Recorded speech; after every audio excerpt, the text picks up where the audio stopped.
Hey guys, it's Blade again from Cardio Security. We're in a new setting today. Hope you like it. Something a bit different from before.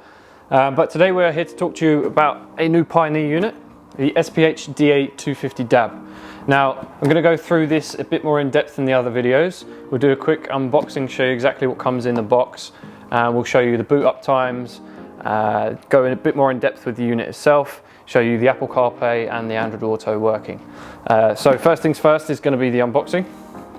So obviously this is the box it comes with when you buy it brand new. Obviously nice good packaging from Pioneer. So in the top of the box, this is how it will come. You have your main power loom. Obviously you've got your standard connection in the back of the unit, and then you have an ISO connection. This is universal to all stereos that are branded, and then this will go into whatever harness you would use for your vehicle. Then next you have the Bluetooth calls mic. So this is obviously plugged into the back of the unit and then run up to, say, a sun visor or something like that. That's how people can hear you on a phone call. You have a USB extension. So you have a male on one end, female on the other. So male goes into the back of the stereo, and female you can run around to your glove box or armrest, wherever you want to use that for connecting to your Apple CarPlay or Android Auto. Now you have a pack of screws and removal keys here. With Pioneer stereos, it's very, very important. I'm going to make a note of this. These little screws in the bottom here, you have to keep these safe, because if you're using a flush fit cage, these are the only screws that work in the side of this stereo. You cannot use any others. These are specific for this stereo, so don't lose them. And last but not least, you have the information booklets and instructions. Boring normal stuff. And underneath that, if you flip this panel over, you have the stereo inside. Let's put it out for you. Put that down there. So polystyrene on either side to keep it safe in transit. Uncover the unit. And here we have it. So this is the main body of the unit. So as you can see, it's a nice flush screen. So you have no buttons on it, completely flush, so you can make it flush with any face you're using. So it is a 6.8-inch capacitive touchscreen. So very much like a mobile phone, very touch responsive and nice and fast. It is a full-bodied stereo. So some of the stereos, obviously, you can have a half-DIN chassis. Just make yourself aware of that. If you've got a vehicle that can't take a full-bodied stereo, that might not be a good thing for you. But moving on to the back of the stereo, I'll go through the connections quickly. So on the very right-hand side here, you have that USB connection, which I mentioned earlier, for the extension. You have an auxiliary input. This is your connection for your power plug. That would connect in there. Above that, you have a mic port, which again is what I mentioned earlier for your Bluetooth mic. And then next to that, you have a port labeled W/R, so that's for steering wheel controls. So if your vehicle does have steering controls, you get the right harness. We do supply it. So the patch lead for that harness would go directly into here. It's just a plug, and then away you go. Obviously, you have the heat sink and the fan on the back there to keep it cool. Now on this side, you have all of your pre-out connections. So this is for your amplifiers, for subwoofers and speakers. So you have a front, rear, and dedicated sub pre-out on there. You also have a AV input, a camera input as well, so you can add a reversing camera, and an AV output. Then you do have two other connections here. This is for your DAB, so this is an SMB connection for your DAB aerial, and then you have a DIN connection for your FM and AM radio. So that's the basics of the unit. So what I'll do for you now is I'll just power the unit up so we can see the startup time, and we'll go from there.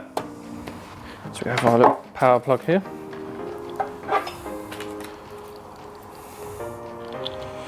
Put that into there. So it goes into the back of the stereo.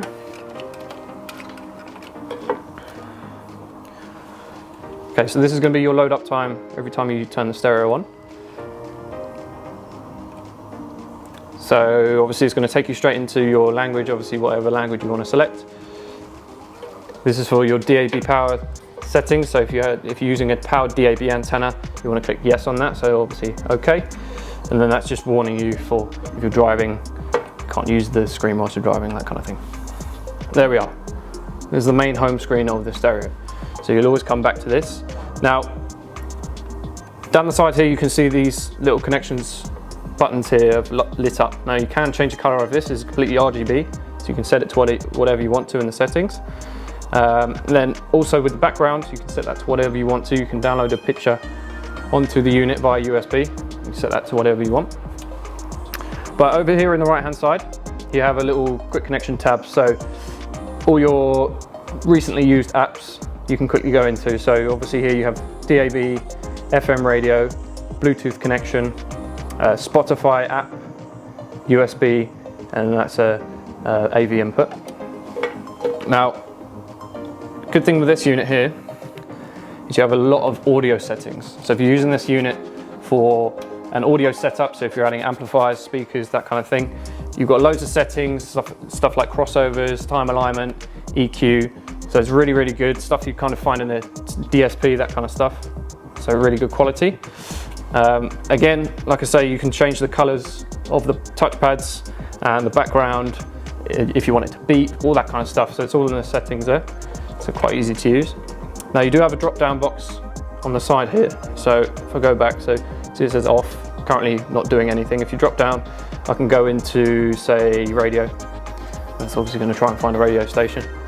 You can go into aux, you can go into digital radio, and you see it's very touch responsive, very easy to use, even upside down for me. So what we'll do now is we'll just cut to us using this for your Apple CarPlay and Android Auto. Okay guys, so here we have a standard Android phone. Just going to show you how the Android Auto works with this. So obviously all you need to do is use a normal charging cable, which is connected to the back of the unit. Plug the phone in like so, and it'll obviously charge the phone and automatically going to switch there. So then obviously on the unit itself it says, to use Android Auto, please stop your car and check your Android phone. So all it's going to ask me to do is allow these settings so that the Android Auto can be used on my phone. So we've got to turn on Bluetooth pair sync and contacts with your car, yes. Allow your car to access display notifications from your phone, yes. So next. And that's it. You'll only have to do that once when you first do it.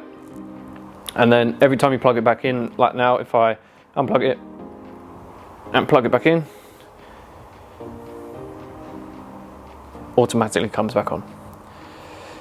So now it's currently on Waze, so it's standard navigation app, but you can come off of here. You can use Spotify, your podcasts, your phone books, so as well as standard maps, so if you want to use Google Maps rather than Waze. And the good thing is as well, as you can see at the bottom here, you can listen to music whilst you're using the navigation app, so you can use two apps at once.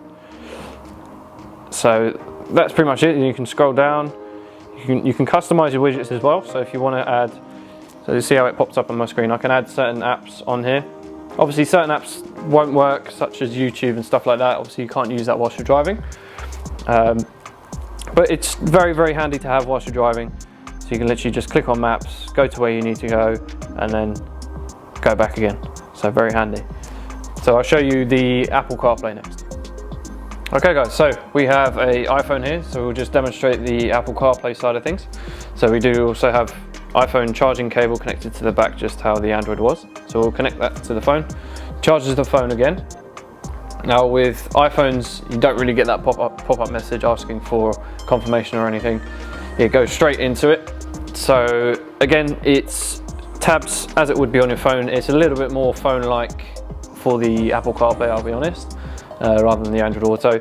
So you do have normal connections, the same as before. You have your phone book, music, maps, that kind of thing. You can swipe across, you can get to Spotify, Waze, WhatsApp, all that kind of stuff. Now the good thing about both sides of the app is you can use voice command to send messages. So rather than actually typing in a message on the screen, which would be essentially illegal, you can do it via voice command. So you can say, hey Siri, send a message to mum saying I'm going to be home in 10 minutes or whatever. So that's really handy. And also at the same time, if you receive a message, it's going to read it out to you rather than show it in a text form. So that's very handy. Also with the Apple CarPlay, you have a split screen mode. So you can go, so you have a navigation up here, how it is, and then you can go and listen to music through that or search for something else on your navigation. So it's really handy to have, really handy to use. Me, myself, I use it every single day. So it's definitely something I would recommend to someone. But yeah, that's pretty much it for the Apple CarPlay and Android Auto. Okay guys, so that's pretty much a wrap for that. That was unboxing of the new SPH-DA250DAB Pioneer stereo. I hope you like it. Now, we do have this available on our website at caraudioSecurity.com, and it's also available on our sister company website, the Tuning Store. So if you'd like to have a look at that, just head on over to the website and check it out. We do also have it available for fitting at our workshop in West London. So if you'd like to get it booked in, just give us a call or head into the shop. We'll happily help you out with that. Now, we do also have a few more of these videos that have already come out. So if you're in the market for a new stereo, and we do already have a review for it, please feel free to check it out, give us a like on them. But also at the same time, if there's no video out for a review on the stereo you're after, please just give us a comment and we'll happily do a review on that stereo for you, no problem. Now, that's pretty much it from me. If you do like the video, just drop a like, leave any comments, any questions you'd like, and give us a subscribe, that'd be great, and I'll see you in the next video.